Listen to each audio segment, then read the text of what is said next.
Penny dan Nogo adalah sebuah cerita yang berasal dari Kampung Lamatuka, sebuah kampung terpencil di Kabupaten Lembata yang dibangun dari reruntuhan tragedi Lepan Bata, sebuah peristiwa bencana alam, gempa dahsyat yang disusul tsunami besar menewaskan ratusan orang kala itu. Kisah ini dimulai dengan perjuangan seorang ibu yang selamat dari tragedi naas itu.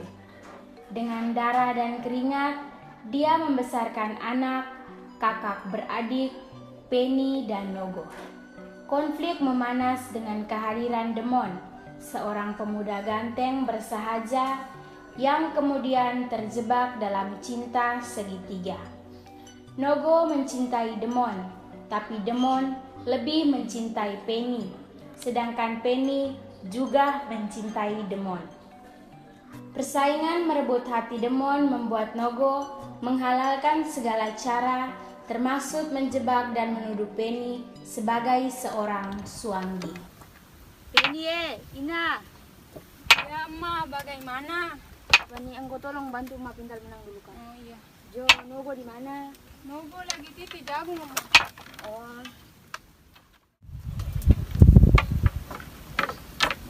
Selamat pagi Penny, selamat pagi Ina. Selamat pagi, Ama. Selamat pagi, Demon. Ada yang bisa saya bantu? Saya mau ajak Penny bekerja kelompok di kebun. Bagaimana kalau dengan saya saja, Demon? Soalnya Penny masih bantu Ina pintal benang. Iya Demon, biar sebaiknya engkau dengan Nogo saja. Saya lagi bantu Ina pintar benang nih. Kalau begitu biar saya pergi sendiri saja. Permisi Ina. Ya, Ma.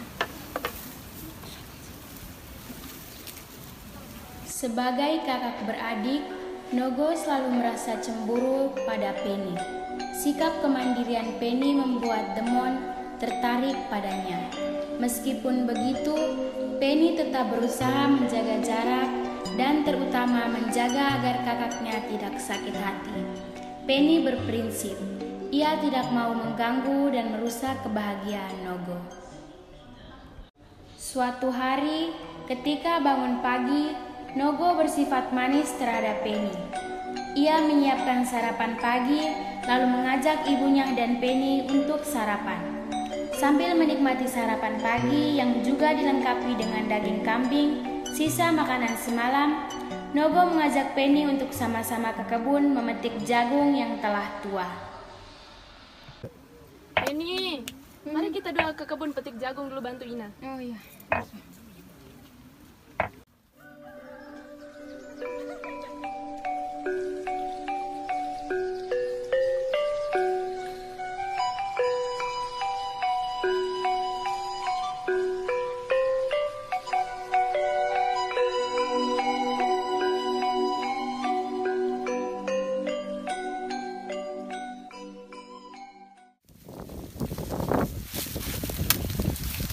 Jagung ini kali ini tidak seperti tahun lalu.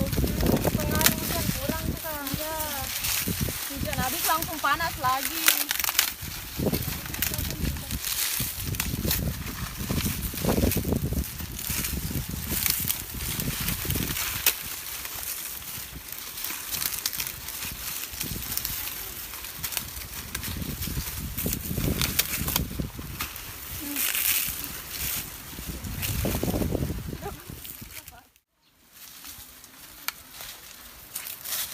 Penny, hari sudah siang juga nih, saya juga sudah lapar. Mari kita pulang, sudah pasti Ina sudah siap makanan.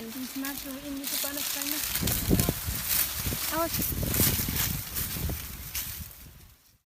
Setelah kembali dari kebun dengan riang, meskipun agak lelah, Nogo dan Penny menyantap makan siang yang telah disiapkan ibunya.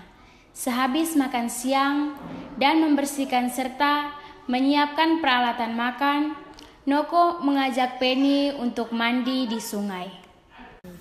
Ina, kami jalan dulu ya. Ingat, jangan pulang sebelum matahari terbenam ya.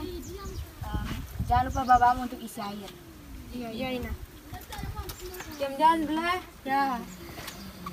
Masuk. Ayo. Selain membawa bambu untuk mengisi air, Nogo tidak lupa membungkus sepotong tulang daging untuk dibawanya. Setelah tiba di sungai, mereka bergegas untuk mandi. Penny, biar aku mandi duluan saja. Tidak kak, biar kau saja Nogo, soalnya kan kau kan kakak. Sudah, aku duluan saja. Nah, coba. Ketika sedang menyirami punggung Penny, Nogo sengaja menjatuhkan potongan tulang daging kambing yang dibawanya dari lawang. Ketika potongan tulang daging itu jatuh, Nogo spontan berteriak sambil berlari meninggalkan Penny.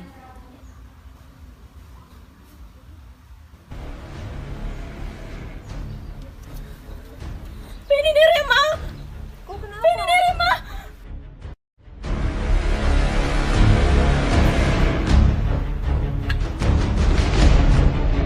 Penny Suwangi! Penny Suwangi! Penny Suwangi! Tutup semua pintu blowway di berbagai arah. Dan ingat, tidak boleh buka sebelum saya perintah. Dalam keadaan kebingungan, Penny segera berjalan menyusul Nogo ke kampung. Ketika mendekati pinggir kampung, ia tidak mendengar suara sorak anak-anak. Suara tangisan bayi pun tidak terdengar. Penny semakin sedih. Nogo! Ina! Ina! Malam semakin larut. Suara tangisan Penny semakin lama semakin serak.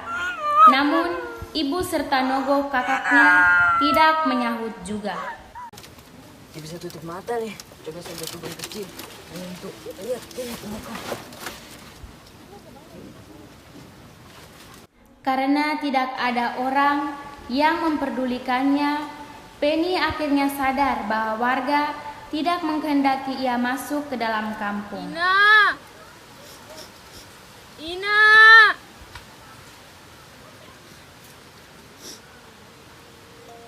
Ina! Nogo, kamu Ina! Ina! Ina!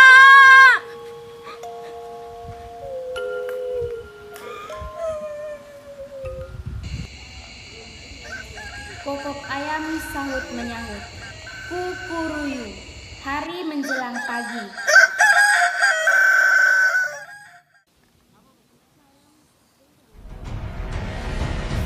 Woi, semua laki-laki dewasa segera berkumpul di lapangan tengah kampung dengan bawa parang dan tombak.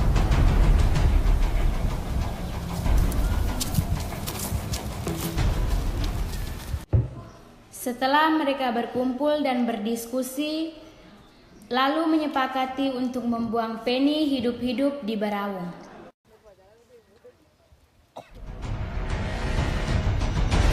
Setelah itu, mereka mengiring Penny menuju ke tempat pembuangan dengan berbekalan 5 buah ketupat serta air minum yang diisi di dalam tuas bambu.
Sambil menunggu pagi, Penny tidur dengan lelap di dalam beraung itu. Pagi pun tiba.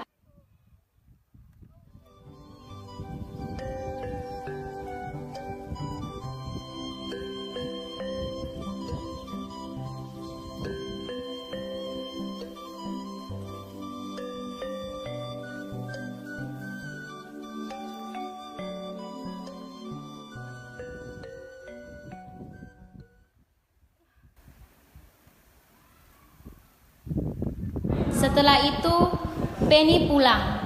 Dan ternyata di beraung sudah ada yang menggantung ketupat dan air, dan dia pun tanpa berpikir panjang langsung makan dengan lahap. Siapa yang kasih ketupat nih?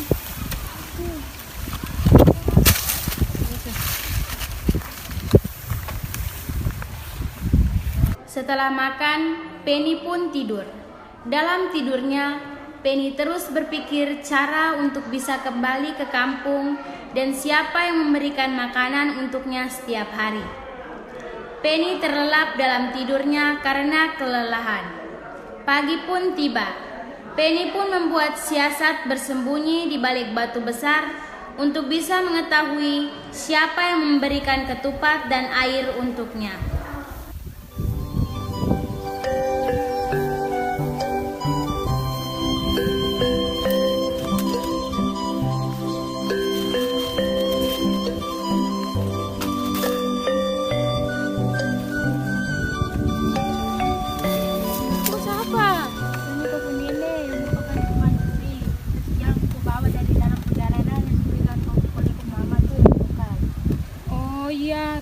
Banyak kayak nenek, baru selama ini nih nenek yang kasih sama makan tuh. Terima kasih nenek. Hari sudah semakin gelap. Penny hanya kebingungan mencari makan. Ia lalu pergi memutuskan untuk mencari jalan keluar. Tetapi tiba-tiba Penny mendengar sosok seperti manusia yang lewat, dan ternyata itu adalah Demon. Demon menemukan sebuah tempat di mana Penny bersembunyi. Demon lalu membujuk Penny untuk pulang ke kampung. Awalnya Penny menolak, tetapi dengan paksaan bahwa ketika tiba di kampung, Demon akan berusaha menjelaskan bahwa sebenarnya Penny bukanlah seorang Swangi.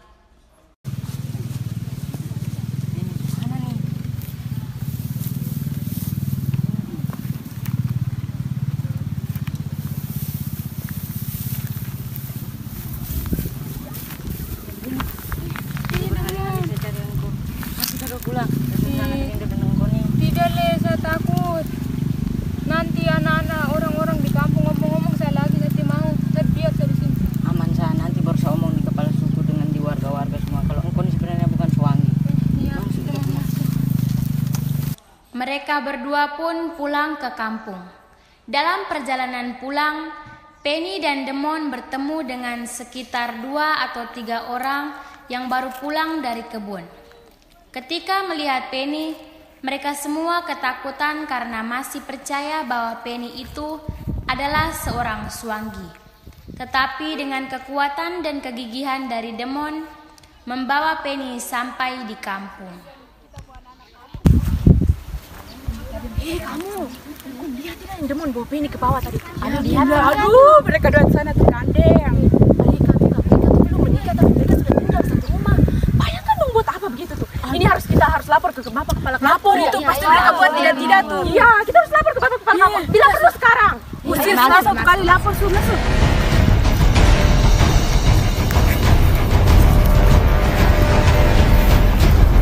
Permisi. Halo. Ya. Bapak, kami ini mau lapor Bapak. Bapak Penny dan Demon itu mereka belum menikah, tapi mereka sudah tinggal satu rumah Bapak. Kami sebagai warga kampung kami tidak setuju. Bapak harus usir mereka dari kita kampung ini Bapak. Ya, setuju. Benar. Mereka belum menikah Bapak, usir mereka saja. Usir saja. Baiklah, kita akan segera usir mereka.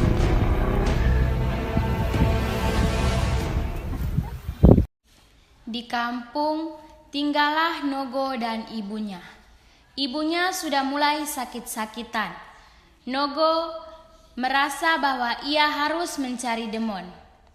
Dia tidak bisa membiarkan Demon bersama dengan Penny. Dalam perjalanan, dia mencari Demon, dan akhirnya dia menemukan Demon di pinggir jalan dan membawa Demon kembali. Dalam perjalanan, dia berkata kepada Demon, Demon,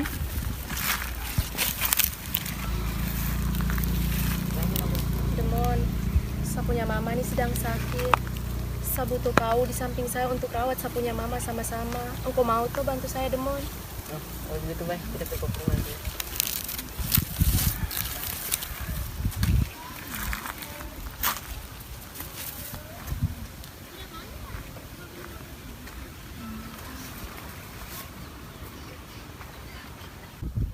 Demon, saya keluar sebentar ya. Ya, Noko.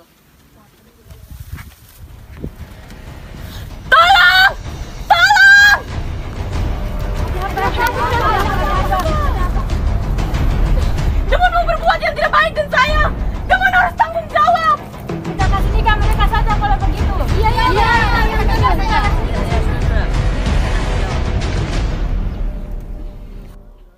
Gara-gara mencari Demon dan meninggalkan ibunya sendirian di rumah, itu mengakibatkan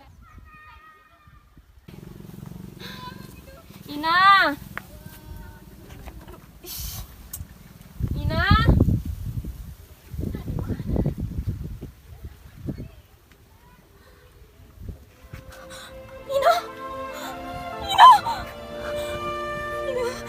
Ini Nogo, Ina bangun, Ina.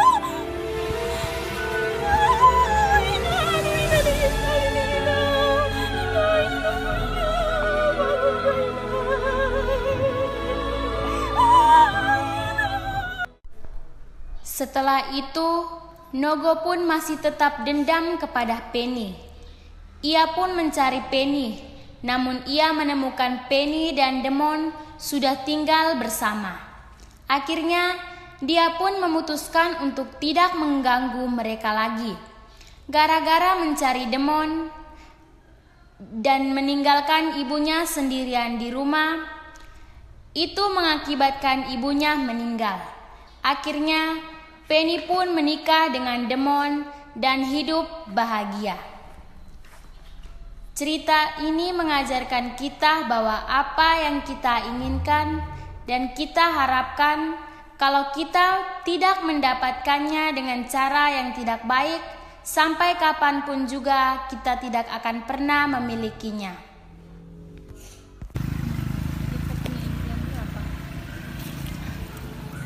Biar mereka dua sebahagia. Saya mau pisahkan mereka berdua tidak akan bisa terpisah.